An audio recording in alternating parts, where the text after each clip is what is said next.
My grandfather used to tell a story from the old world, from Europe, about this old rabbi, this wise old rabbi sitting in a study studying the Talmud, and there's a knock on the door. And there's a knock on the door, and he says, "Come in." And one of his congregants comes in and he goes, Rabbi, my partner's stealing from me. He's doing this, he's doing that. It's not fair, it's not fair. And the rabbi listens patiently and quietly to him. The man unburdens himself for about 15, 20 minutes. And the rabbi says, "You know, you're right." And the man feels vindicated, he feels proud, he feels righteous. And he gets up and with his head held high and he walks out. And the rabbi returns to his studies. 20 minutes later, there's another knock on the door, and it's the man's partner. And the partner says, Rabbi, you know what my partner did? I had to protect myself. I had to do this because my partner did that. And the rabbi listens patiently and quietly to the man as he unburdens himself and unloads. And the rabbi tells him, "You know, you're right." The man feels really good, and he gets up and he walks out. And the rabbi returns to his studies. And the rabbi's wife, known as the Rebbitzin, is in the kitchen right off the study, and she sees all of this. And she comes in and she says, "My dear husband, how can you tell the first person that he's right and then tell the second person that he's right?" The rabbi thinks for a moment and goes, "You know, you're right."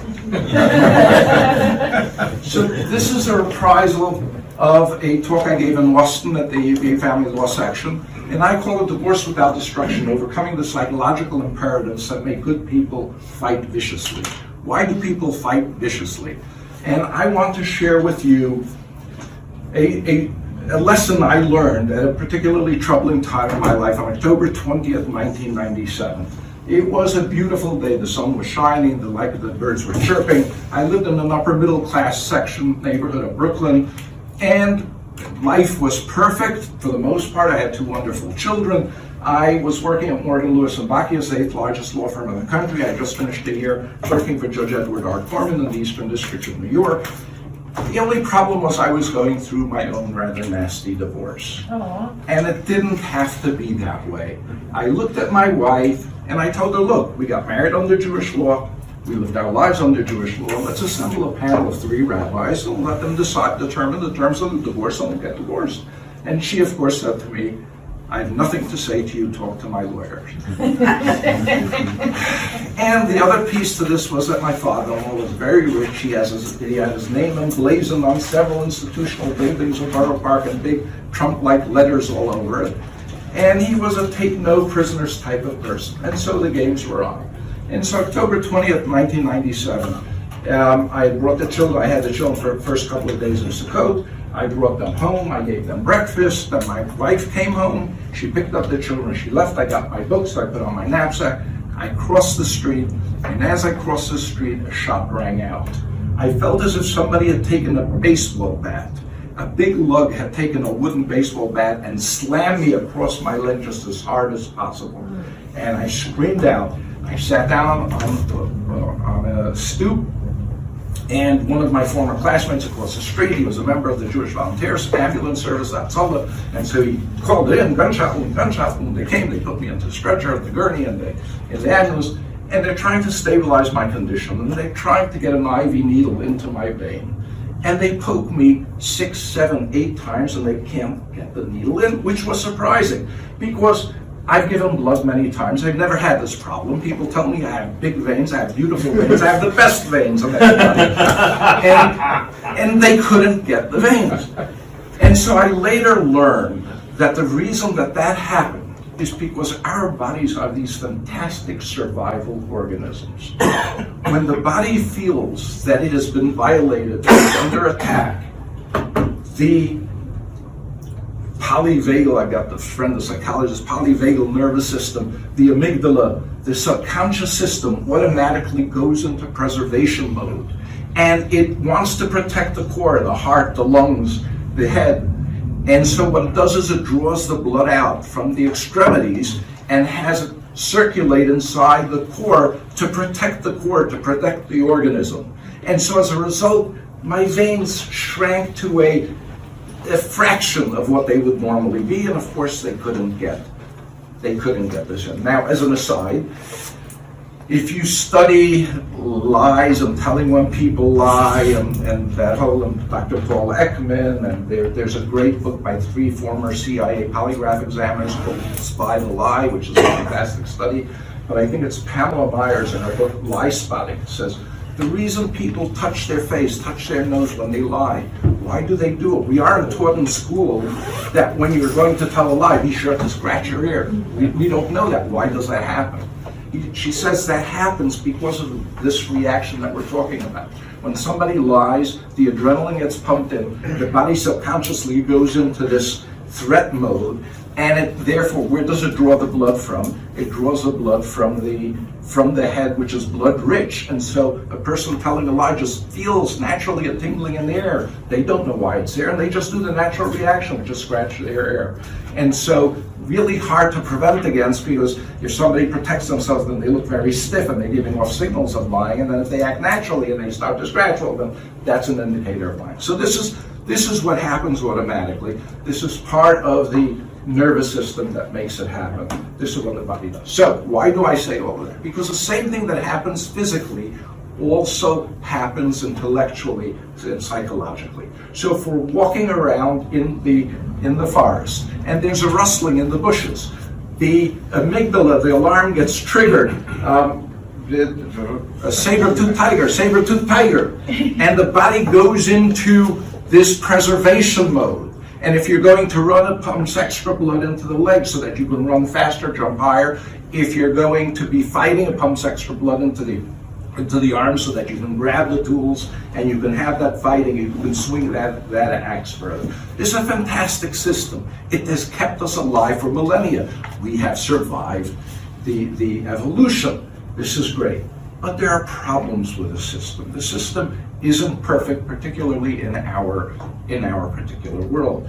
One of the big so of course we have Maslow's hierarchy of needs, and so when you feel threatened, I'm backtracking a moment, when you have the physiological safety needs, all else comes out.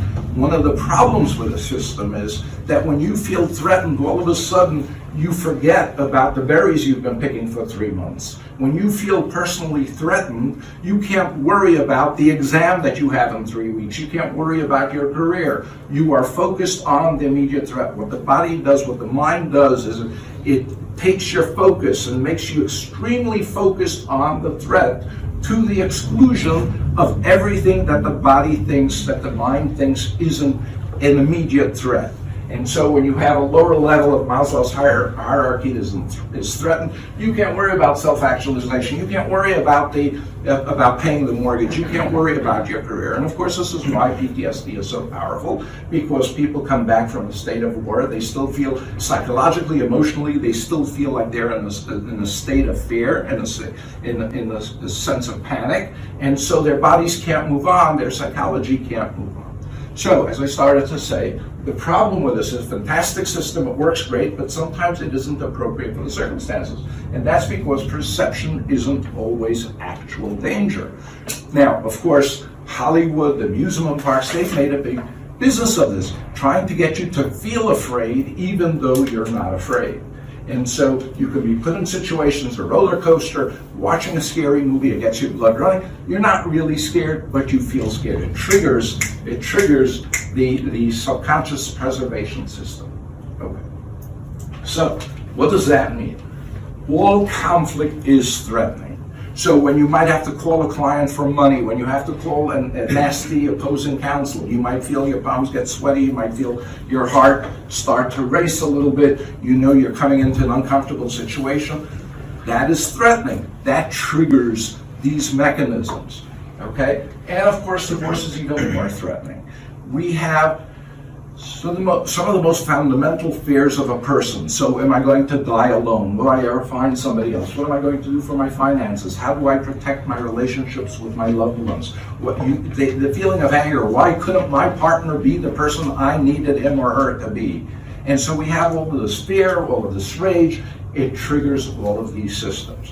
What does that mean? That means that we focus on what we think is the threat, often not focusing on the actual threat. And that's why people can't. So we know, so what do we as lawyers do about this? What do we do when we're representing, when we're mediating, when we're representing people? So we know, of course, facts don't change people's minds. Telling them, oh, let me tell you what the fact is. That doesn't work. So let's try a couple of the other tried and true methods. When somebody's really in the throes of fear and really feels like their survival is at risk and they have to fight, well, we can always tell them, calm down, right? That really works if you tell somebody. Or stop being so dramatic, right? How about you're blowing things out of proportion? Or don't worry, or trust me, or of course I know what I'm doing. There's nothing to worry about. All of those don't work. So what do we do? If our clients, if when we're mediating, we have people in there and they're in the throes of the stress, what can we do to bring them out of this self-preservation mode so that they can expand their vision, so that they can see the opportunities? And that's why, by the way, we're so good at giving other people advice, and then when we're in the same situation, we forget about it, and then someone comes up and says, oh, why didn't you do it? Like, yeah, I told somebody else to do that. Why didn't I remember that? That's because when we're in this preservation mode, we can't see beyond. It's part of this preservation system that has you intensely focused on what is at risk, and what you perceive is the threat rather than. So, I've been collecting best books for 20 years. Best book, I got my pilot's license in 1995. The best book on flying was written about the 1950s by Wolfgang Langewiesche called Stick and Rudder. And he argues that if you, I think he repeats from somebody else, if you took anybody and you put them in, no, you know what, I went off. Let me go back. So, if you took an Aboriginal, a very smart Aboriginal person, and you put him into the middle of Times Square, within 60 seconds he'll get run over. And you go, didn't you see the light was green, cars were coming? And he'll go, of course I saw the green light, but I saw these huge, bigger lights that were all over the place. He's flashing these blinking lights, they distracted him. So the ability to filter noise from what is really important, that becomes a skill, and we only know that through the knowledge and training that we have. But the average person, so how many times you have somebody in your office and they want to focus on one thing, and you know that the thing they're trying to focus on is not really important, and you're trying to get them to focus on something that really is crucially important for them. And they can't focus on that. They have to stay, they're psychologically compelled to focus on what they perceive as a threat is. So how do we get people out of that sense of fear, out of that sense of preservation? Well, if it's fear that puts them into this mode, there's only one thing you can do, and this is something you can't tell them, because telling them doesn't work. And there's an old salesman's expression, show, don't tell. And so the only thing you can do is make people feel safe. If you make somebody feel safe, now they can take that deep breath, they can say, okay, I'm protected, and now they can expand. So how do we make people feel safe? So I don't have to go on in this group, because you all know this, but I wrote an article, I think you have copies here, for the ABA Family Law section about 9 years ago, to make more money by being more ethical. And it turns out we're actually, let me go back a second. What is the most important thing? Let's make this interactive. What do you think is the most important thing on whether a client is going to hire you again or not? How many phone calls you had, how much you were communicating with them throughout the representation. Okay, how much you were communicating, because that means what? What is communicating? Okay. It may be money, but it may also, I just want to keep you client abreast of everything that's happening, because I'm taking this. Okay, great answer. You care. You care about them. Okay, so you all are ahead of me. Most people think that it's if you win the case, the client is going to be happy. Or if you're cheap, if you give the client, if you don't charge the client a lot, they're going to be happy. Turns out studies show that being cheap or winning the case doesn't get you repeat business. It's caring about your client. It's the care and concern that you have for the clients. If you care for them, even if you lose the case, if you care for them, even if you charge a lot, they will hire you again. And so in my article, clients report that their attorney's concern for them is the single most important factor in determining whether they will rehire the client, whether they will recommend the client. So showing the client's care and concern. Well, how do you show clients care and concern? So number one, of course, is giving your client your undivided attention. So all the things that your grandmothers, that your mothers, or for those young millennials among you, your grandmothers might have told you, the common courtesy. Andy Rooney recently said, what kids today call multitasking, our mothers used to call not paying attention. So Give your client your undivided attention. Don't check your emails. Don't look at your phone. Don't answer other people's phone calls. So it might be you can show them your care and concern by don't making them wait when they arrive at the office, escorting them in. Escort the clients in and out of your office. Don't divert your attention from them, and give your clients your complete and undivided attention when you are with them. So making them feel safe. This isn't a talking thing, this is a feeling thing. If you make them feel safe, they can now open up and they can now hear you. So give them your complete, and you know what, the other person knows it. As is it in Proverbs, Kamayim Panam, like water flowing from a heart to a heart. You know what the other person, you know when somebody likes you, you know when they don't, you know when they're listening. I was on the phone with somebody, I knew they weren't on the phone. They're like, oh, did you hear my keyboard typing? I'm like, no, I heard the change in your tone. So we all know that. So just listen. Now listening, of course, as you all know, it's not the typical listening that's done outside this room, where you're listening in order to know when to jump in, or listening to know how to answer, or how to refute, or how to argue. You're just listening. Let me really understand what you have to say. So as an aside, and just to be a little controversial, this is why I say I'd rather not get advanced memorandum and paper from people before they come in, because I listen differently when I don't know what they're going to say, when I don't have answers, when I don't have a reason to refute, when I don't want to knock them down. Let me hear, why do you think you deserve to win? And I can be there fully in the moment and just listen to them, and that changes the dynamic. So that's number one. So we all know that. And of course, you all know this. The litigators, the mediator's technique to reduce your partner's anger by 50% is to just repeat back to them what they're trying to say. Let me see if I understand you, honey. When I showed up late to our 13th anniversary party that you worked so hard to prepare for, you thought that meant that I didn't value you in our relationship, that I understand that I miss anything. And of course, well, you missed the fact that I spent 3 hours setting it up. Okay, and so you spent 3 hours setting it up. Now, of course, repeating back is so important, because all any of us really want is to be heard and understood, deeply understood and accepted for who we are. I've heard it referred to also as active listening. Active listening, reflective listening. Right. Yes, absolutely. And this, of course, comes with a very big caveat, the danger, Will Robinson, danger, that you can't allow even the slightest hint of facetiousness or rolling your eyes or being facetious. If that comes in, then you've destroyed it. It's like pouring fire on the hot embers. And that is, as a psychologist friend of mine reminded me, what that does is, by listening to the other person, you create community. And by creating community, the other person can now open up and allow their empathy to now come through and empathize and hear what you're saying and be part of it.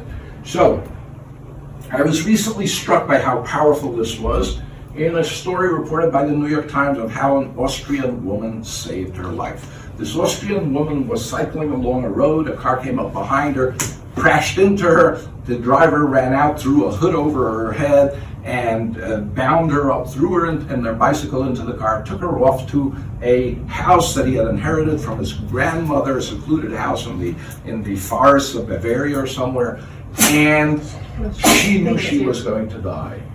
And what made the story even more poignant was she had a 15-week-old baby boy at home, and she knew she was never going to see her son again. And so there came a point where he took the hood off her head, and she said, okay, what can I do? This is the end of my life. And she looked around, and she saw some orchids in the window. And so next time he was there, she started a discussion with him. She said, oh, orchids, they take a lot of effort. You must cultivate them. You must put in a lot of time and effort. I know I've got orchids at home. I know how much time and effort it takes. And she gets him to start talking about his orchids and about his gardening. And pretty soon from there he goes to talking about his mother and how his mother was an alcoholic and he grew up without a mother and how painful that was. And then his relationship problems and how his girlfriends sort of betrayed him. And as they're going on and she's listening to him, she goes, you know, I have a 15-week-old son at home. Imagine how hard his life would be if he never gets to see his mother again. Her kidnapper untied her, took her home, fixed her bicycle, brought her home, and dropped her off at home. She saved her life just by listening, just by creating this connection. So, of course, when I talk about making people feel safe, it's actually have them be safe, do the hard work, do the work and prepare, know the facts, know the law, so that when you're representing somebody, so that you have them, and of course, avoid surprises. Having integrity, of course, because that's the number one basis, and then avoid surprises. Anytime a client, as I wrote in my article, anytime a client is surprised, it means the lawyer's fallen asleep at the wheel. Now, if you ask, how can I do this? How can I listen to people who are clearly wrong? So I will cite Dale Carnegie's principle number one. Everybody thinks they're a righteous person. And a short while ago, I was struck twice in a matter of a couple of weeks at how right this was. As you recall, El Chapo was recaptured after he escaped the second time. He was recaptured because he gave, now El Chapo, of course, is responsible, it was the biggest drug dealer in the world, responsible for 34,000 deaths. He had somebody killed because the person refused to shake his hand. They say he killed 3 people by himself with his own bare hands. He wasn't a very nice guy. The reason he was recaptured was because he gave that interview to Sean Penn. And Sean Penn was with this actress, and he liked the actress. He said, okay, if you come with her, I see you. And then she came. What does he tell Sean Penn? He says, look, I'm a good guy. I never started fighting with anybody. Of course, if they attacked me, I defended myself. But I never attacked anybody. And I'm like, really? You're the biggest drug dealer in the world, and you think you're a good guy? And as I'm still trying to digest this and how right Carnegie was, the Times reports that now that it's 50 years later, the State of Israel releases a letter handwritten by Adolf Eichmann to then President of Israel. Now, of course, you know Eichmann was the architect of the final solution, responsible for the deaths of 3 out of my 4 grandparents and countless of my family members. And what does Eichmann write to the President of Israel? He goes, yeah, of course, the head people were pretty bad guys, but I wasn't one of those head people, and so you've got to, I don't deserve all that condemnation. So everybody thinks that they're good people, and by hearing somebody, by listening to them, by understanding their morality, understanding where they're coming from, we open up the pathways for empathy, and we get to do resolutions. We get to mediate disputes. People will accept deals that they couldn't accept. People will hear solutions that they couldn't hear when they're in the self-preservation mode. So, the single greatest factor that I tell people, if you're ever going to negotiate with a loved one, with a business partner, with somebody else's, you have to have patience. If you wait for the last minute and you're feeling pressured and you're feeling rushed, you're lost. Because now you can't do it. When I walk into a mediation room, I have more patience than I have in any other aspect of my life. And I sort of sit down, I'm like, okay, let me hear what you have to say. Whereas in another aspect, I'm like, okay, let's go. What are you doing? So without patience, you're lost. You need to have patience. And I want to talk about perspective. So even perspective, of course, colors where we are. We can swear that we're right. We all think we're right. And I love the science experiment where you take 3 pails, you fill one outside one with hot water, the other one with cold water, and the center pail with tepid water. And you put your 2 hands in the 2 outside ones, you let them acclimate for 60 or 90 seconds, and then pull your hands out of the 2 outside ones and put them simultaneously into the middle one. And you will swear on the one hand that the water is freezing cold, and on the other hand, it's brutally hot. And you know that can't be, they're both in the same water. So what we believe, what we think, when we think something must be right, when we're convinced absolutely and we're ready to swear that this is the truth, recognize that it may just be the perception of truth. And perception can color everything. And so being able to change people's perceptions in a non-adversarial way is so very important. So I want to tell you the story in 1502 in the town of Florence, in the basement of the church of Santa Maria del Fiore. That's the home of the Duomo, the famous Duomo. And they had a huge block of marble in that basement. And some apprentice had drilled a hole through the marble in such a way that every what do you call it? Every sculptor thought this was wasted. You can't do anything with it. The block is just garbage. You can throw it out. And some of the sculptors there said, you know, we know this guy, this young kid, 26 years old. He's in Rome. His name is Michelangelo. You know, maybe he can do something with it. And the Mayor Piero Cipollini said, no, this is wasted. You can't do anything with it. Michelangelo came in and took a look and said, you know, if I shift the pose a little bit, I've got an idea, maybe I can do something with it. And so Michelangelo set to work, and out of this block of marble, he sculpted what we now know as the David statue, 16 feet tall. When he's just about done, the mayor comes in and goes, Michelangelo, beautiful, beautiful sculpture, but you know the nose isn't right. You didn't get the nose right. And Michelangelo understood that the reason the mayor thought that was because of his position and where he was. All I have to do is change his vantage point and change his perspective, and it'll be okay. But rather than fight with him, he says, you know, you're right, come with me. And as he starts walking to the scaffolding, Michelangelo grabs his hammer in one hand, grabs a chisel in the other, and as he grabs the chisel, he grabs a handful of marble dust. And he climbs up to the first landing and he tells them, here, you stand here. And he told them where to stand so that he changed his perspective. And then Michelangelo continued up the scaffolding to get up to the nose. And he starts to bang on the nose. And as he bangs, he allows all the marble dust to come out of his hand. And he steps back and he tells the mayor, no, what do you think now? And the mayor says, oh, now it's perfect. And so with that, Michelangelo was done. And so sometimes there's a way, as one of my good friends says, diplomacy is the art of letting somebody else get your way.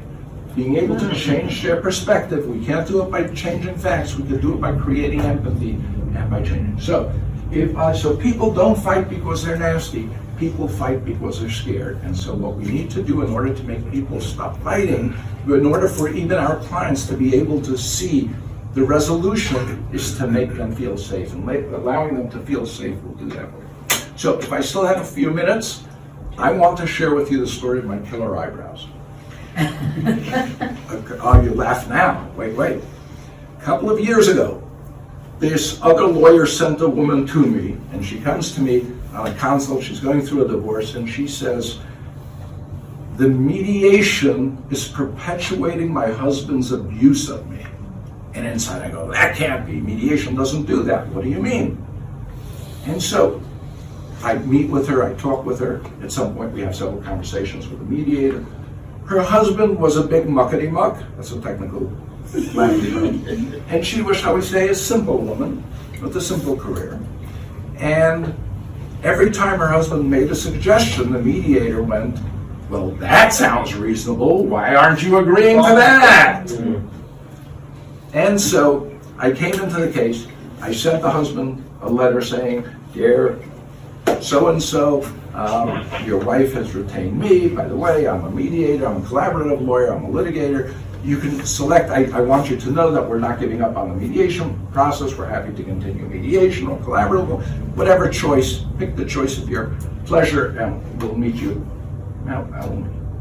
He hires another lawyer who's also a mediator, who's also a collaborative lawyer, who's well known in our circles. And I say to myself, wow, this is going to be the most fun case I've ever had. Two skilled mediators meeting together and resolving this dispute. This is going to be a hoot. And so I invite them in for a four-way conference. Well, this other lawyer's client can't be bothered. Okay, so we meet. It's like a Friday in the middle of the winter. I feel like there were storm clouds out. I have my office on the second floor, and it was sort of overcast. It felt like it was going to snow. And I've got my desk and my client sitting on that side, and the other lawyer sitting there. And all of a sudden, the other lawyer blows up at me. He starts insulting me and walks out with the sort of legal equivalent of, oh yeah, and you're fat and ugly too, and walks out and slams the door.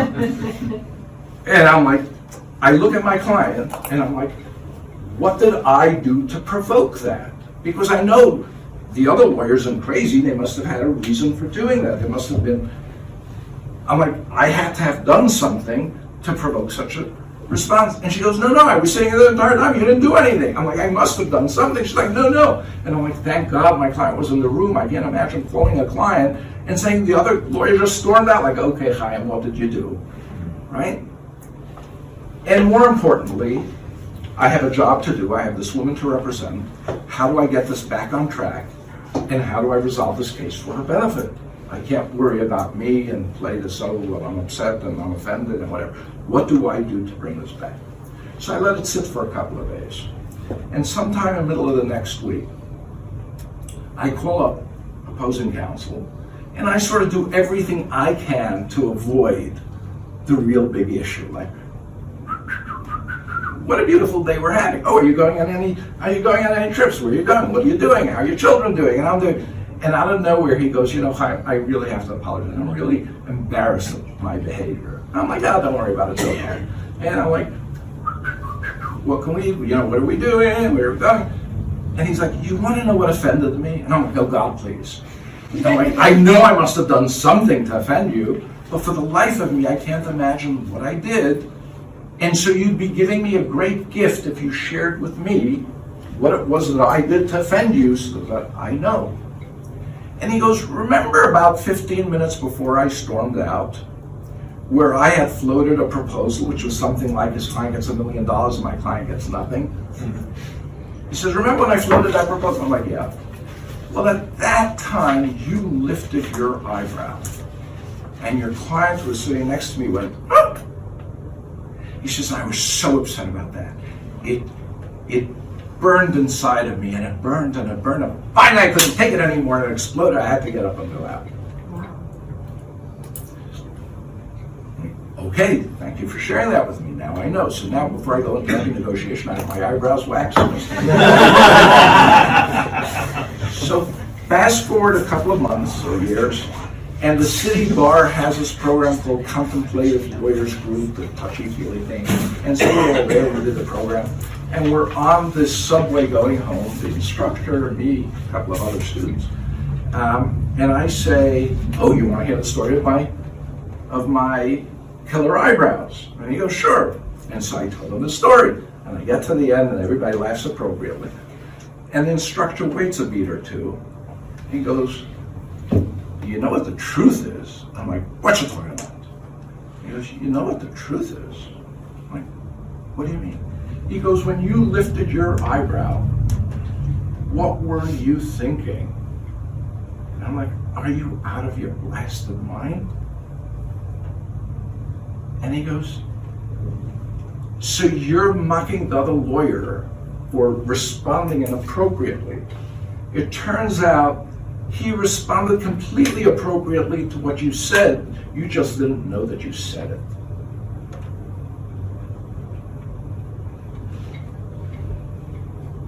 And so, what is the number? 70, 80, 93% of all communication is nonverbal.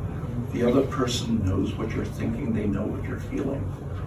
And we communicate millions of bits of information that we're not cognizant of, that we're not conscious of. And so what I thought was inappropriate behavior on the other side, I mean, I'm not justified, I'm not suggesting that we do that, but it was like, it gave me a new appreciation. Okay, he heard me. I didn't think I transmitted it, but he heard me. And then his response was in response to what I wasn't really but was saying. And so the power of communication in this day and age where the country feels like we're living in the pre-Civil War, where we can't get along and we can't talk and we have different versions of fact, it's the patience thing. It's being able to sit down and listen to people. We talk to each other as if, you moron, how can you believe that? And I had another one of those conversations yesterday where somebody was telling me that they didn't quite use these words, but I must be stupid because I believe the New York Times and Washington Post. It's Breitbart who is the reliable information source. How do we bring it back? How do we change it? We need a lot of patience, we need a lot of understanding, we need to help bring people into the brotherhood, we need to allow them to come in, and this is God's work that we do every day. Thank you very much. We have a couple of minutes if anybody has a question or two. Well, I have two. I guess maybe one's a comment, the other's a question. The question I'll ask first, because maybe I'm not the only one thinking of it. Who shot you? So, I thought that we were actually bringing Chaim back in December.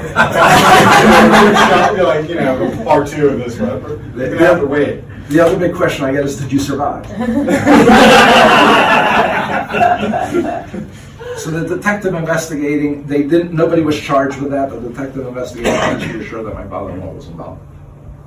Wow.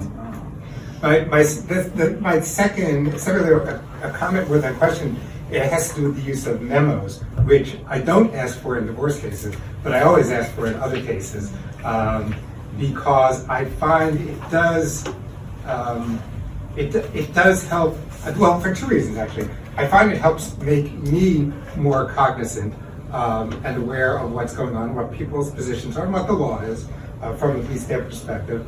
I also think it's often, not always, but often helpful for the parties to have to focus in a relatively short way, because usually I tell people 5 to 10 pages, no more than that. And usually people are closer to 5 than they are to 10.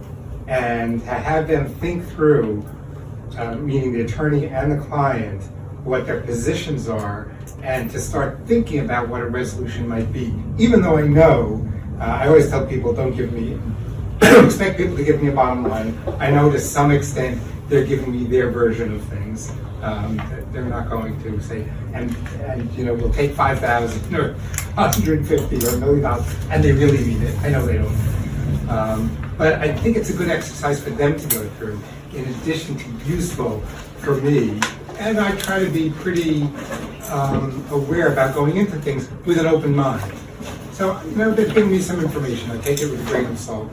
Often it's useful. As I say, it apprises me a bit of the law and the facts in ways that I might not have otherwise been aware of. So, and I realize we all have different styles as far as that goes. Maybe that's what works for me, and it may not be what works for you or other people. So I've been doing this for about 25 years, and I've never had a case where they met each other on the field of battle at the same place. Invariably, they come in. Invariably, each one does their own version, and then when they come in, I did one recently where somebody flew up to be part of this, and 3 hours in, we were all sure it wasn't going to settle. And this lawyer looks at me and goes, Chaim, thank you very much for what you've done. I know we're not going to settle, but I have a new appreciation for the arguments that they have because they have never heard this. So people often talk past each other, and if having them write memos would get them to sort of meet at the field of battle, I would agree with you. I don't think the memos necessarily help that. It's never happened for me, and so it ends up being an exercise in futility. They waste hours writing, I waste hours reading. I'd rather they come in and look at one and say, why should you win? Why should you lose? What is the controlling law? Do you agree that that's the controlling law? And if so, counsel looked at me and go, wow, this was a great mediation. I'm like, are all mediations like this? And he's like, no. And the other lawyer, the plaintiff's lawyer, said this feels like a law school exam. It's like, who's got the burden of proof? How are you going to read it? What are you going to say? How are you going to answer? And the two people who were under the complaint falsely arrested, one who had been arrested 5 times before, so he was on first-name basis with the guards, but he's looking at us and he goes, wow, just listening to lawyers talk makes me want to go to law school and become a lawyer. And so let's have that discussion. And otherwise I end up spending hours and hours preparing, and it turns out that's not really the issue. The issue is something different. And so I found it to be wasteful in my practice. Richard had a question, and then Adam as well. I thank you for a very illuminating presentation. I really think you should talk about your killer mustache. But, your killer mustache. Oh, thank you. I'm going for the Snidely whiplash. They're great parts. But anyway, I'm very intrigued by something, not in your mediation context, but your counsel, matrimonial counseling, which we call business divorce because it becomes overheated. How do you deal as a representative of a litigant with the difference between your advice and their instructions? Particularly, How do I deal your advice, you should this, that, and their instructions. I want what I want, now you just do it. I pay you to just do it. How do you change that frame of mind? So that becomes problematic on a whole host of different reasons, because in order for me, I tell clients that you have a wealth of information in your head that I don't ever want to know, but then running through those are veins of gold that I absolutely have to mine. And so the only way for me to sync up with you and to be able to get the information I need is to explain to you what I'm thinking and how I'm thinking it, so that you can give me more. Oh, he's interested in this, let me give him more. Let me tell him what else happened that was related to that. So it's a closer relationship. It's sort of the theory of the case. What is the theory of the case? And so if a client says, I just want you to go in and do this, you're setting yourself up for defeat, because now you don't have a cohesive theory of the case that wins over the judge's heart, mind, body, and soul, for the judge to know that there will be a grave miscarriage of justice if the judge doesn't rule in my favor. So I don't see it happening that way. And clients have said I've changed their lives, aside from the lawsuit and whatever happened there, but I'm just sort of thinking things through and helping them articulate. Chaim, thank you for your presentation. I did have a question about something that you just said towards the very end. I assume what you were talking about just a moment ago was some kind of a 1983 or civil rights case or something along those lines.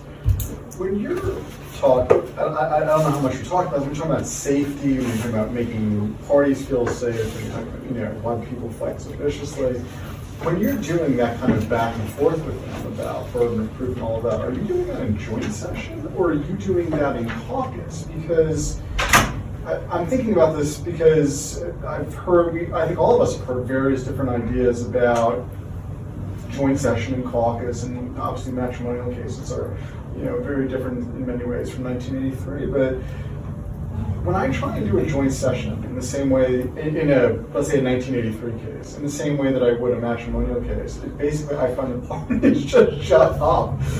They don't really want to talk about it that much. They just want to separate it into caucus and just start talking about a number. And I'm just curious as to how you approach that so that they actually keep going in a joint session and don't just retreat into numbers. Because I have to tell you, then I'm at 500,000 and I'll give you 5. But now you're horse trading. That's exactly what that's happened. That's exactly what happened. And I've had lawyers look at me and say, what are you doing? And I'm like, I thought I'm mediating. Why? And he's like, you're not mediating. I'm like, okay, what is mediation to you? You go to one side, you say, well, they accept less. And you go to the other side, you bang heads together. I'm like, okay, you want $1 million. Well, you accept $500,000. No. I'm like, okay, done. Right? So now can I go back to what I was doing? So that's horse trading, and that doesn't. I hate that. And in our Southern District mediation practice group, when somebody says, "Look, you're going to get hit," if you're in the employment context, if you don't take this, you're going to get so much money. It feels like a shakedown. If the person really didn't do anything wrong, if there really shouldn't be any liability, just to sort of beat them up and go straight to the bottom line, it feels like a shakedown. It's sleazy to me. I had a case sent to me by Queen Supreme. They were fighting in court a year and a half. I begged, borrowed, and pleaded for the lawyers to come in. One of the lawyers was like, no, a union, and they don't pay us to do mediation. I'm like, put it down as a negotiation session. We're going to be negotiating. So they came in, and I start talking about all the stuff that's going on. And the wife's lawyer sitting next to me goes, talk about maintenance, talk about maintenance, talk about maintenance. I'm like, we'll get there. And we start talking about everything. It was an entire afternoon and 2.5 tissue box mediation session. We walked out of there, the wife's lawyer looks at me and goes, Chaim, I've got an MSW, I've got a Master's of Social Work. I've never seen anybody do what you've just done in there. I said, thank you very much. A couple weeks later, court reached out saying, what's going on? I don't know. I sent them an email saying, what's going on? I said, they decided not to get divorced. So apparently I took a perfectly good divorce in my Different kind of mediation. But it's getting to the underlying, to the heart of it. So the husband and wife, and they're both scared because he's now going to marry the woman he cheated on, and they have an 18-year-old boy, and they're both afraid that this 18-year-old will take a shiv and stick it to Pop because he's so angry. And so what they're really, and I look at Mr. Smith, and I say, Mr. Smith, you just heard Mrs. Smith say how hurt she is that you're now about to marry you know, the Lolita. And he goes, and he looks at her with all, with genuineness, and he goes, I'm sorry, it's not my intent to hurt you, but it's your fault. I'm like, no, that's good, stop it. So, and then I'll raise an issue that not many disagree with me. I see my job as keeping the temperatures in the mediation room to be cool. So I won't let somebody say, you stole $100,000 from, you know, she stole $100,000 from me. I said, I'm sorry, you can't say that. He says, but I thought you said you wanted the facts. I said, yes, you could say he took $100,000 without asking me. He took $100,000 he didn't give me. He took $100,000 over my objection. But you can't say he stole, because the moment you say he stole, the other side shuts down. Now we're not talking to one another, we're talking at one another. Others argue, Rebecca says that she had one case where they were fighting and screaming and yelling, and after 10 minutes, she asked for a break, and she cornered the wife outside. She said, is it bothering you that they're screaming? She goes, hell no. If we would have spoken like this during our marriage, we would still be married. So perhaps I'm wrong, but I find, I had one case, may I have heard this? I had one case where I had a lawyer, and at one point he takes his paper and he throws it in. And so I'll take my killer eyebrow story, even though the guy didn't react when I did it, but 15 minutes later he blew up. So I took my papers and I threw them in. And he looks at me, he goes, how dare you? I said, well, you did it. So am I right? I don't know. There are people here who have trained me, who are wiser, smarter, have done this longer, better than me, and I'll take direction and I'll listen. I would argue that our job is to keep the temperatures cool, to allow those conversations, because the moment you deal with you cheated on me, yes, but that was because you didn't give me, because you didn't show up. When I was sitting Shiva for my mother, you didn't show up. And having that conversation and allowing that to heal and letting them hear one another will make all the rest of it run smoothly, and now you're not frustrating. And so, Thank you. and Jack Himmelstein won me over that we shouldn't. I think there was one question. I think there were a couple, actually. Yeah. We have a few more minutes. Go ahead. Well, I think Stephen was next. I was just gonna ask, do you use the caucus model sometime? I mean, when do you, and when do you keep everybody in it, So- like that? Jack Himmelstein generally won me over. That caucusing should hardly ever occur. It's only if the parties, if either or both parties absolutely insist, then it's their process and I'll do it. And usually at the end of every caucus, I'll ask them, say, so now, what part of what you just told me in here wouldn't you be better off telling it to the other side? And usually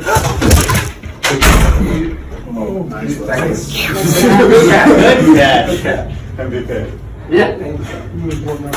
Keep going, we're good, just a little wobble. Richard shook his head. Okay, you can take it down. It's gotta be, okay.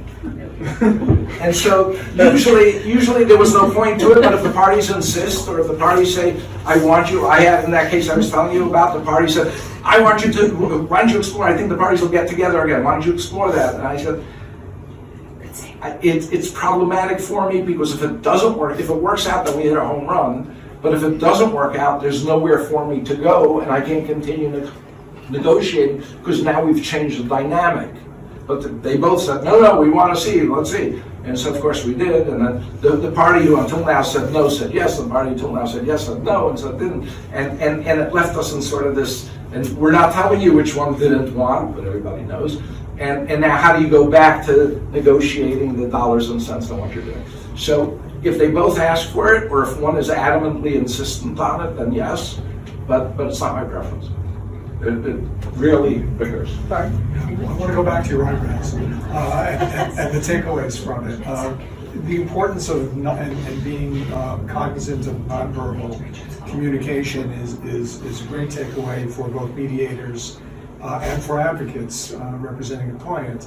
I would argue that internal state. So if you really don't like somebody, they'll know it, and so it's shifting your internal state to say, I want to exhibit graciousness to all. And it's not sort of, what am I doing, what am I saying, what is my eyebrow, but being conscious of our internal state. But let's take it one step further, because you were an advocate there, and I think the way you set up the hypo was the other side says, well, my client gets $1 million, your client gets nothing, and your eyebrow was raised, and the takeaway from that later on is that you were communicating, or you were out of your mind.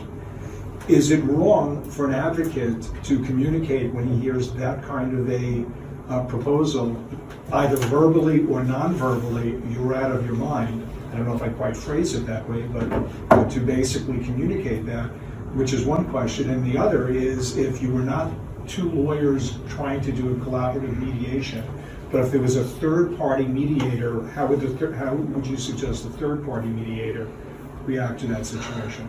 So my first response to that would be to take us away from the wrong or right motive and say, is it effective? Do I advance my client's position?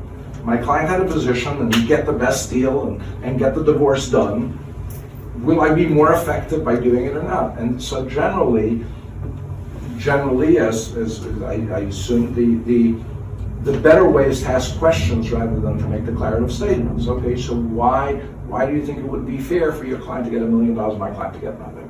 And hear what they say and hear if there's a basis to it. In that particular case, it was particularly interesting because that $1 million was put away and there was a prior agreement that said that we'll share it later, even though it was put away. And so it was an abrogation of that agreement. I suspect the other lawyer didn't know that and or maybe didn't quite realize or something. And so I don't remember saying anything at the time, but just lifting my eyebrows, and then we moved on and somehow. So I would argue it's an internal state rather than paying attention to what I'm doing with my arm, because that doesn't come off as realistic and natural, and doing it and sort of have a desire to understand everybody and understand their position. And if you exhibit your genuine curiosity to understand somebody, they will open up and you will create a connection. And even if they're wrong, say, okay, so tell me why. If I remember law school correctly, Lawrence v. Fox says da. And so how do you get over that? Well, what do you do with that? They go, oh, I didn't think of that case. I didn't know that case. And then the conversation goes on. But let it happen organically rather than sort of the heavy foot of the mediator or declarative statement. So am I answering your question at all? Yeah. I think so. Hi, thank you very much. Thank you. And one